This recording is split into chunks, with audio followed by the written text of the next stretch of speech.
Kwikset presents how to set or reset the code on your aluminum combination lock.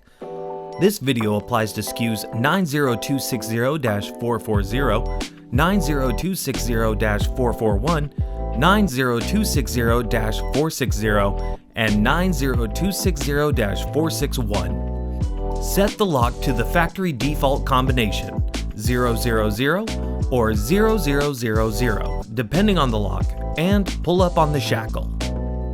Rotate the shackle 180 degrees. Push down on the shackle and set your new combination. Choose either a new 3-digit or 4-digit code depending on the padlock. Pull up the shackle, rotate 180 degrees, and check to see if the new combination works. The reset operation is now complete. You can repeat this process anytime you want to change your combination.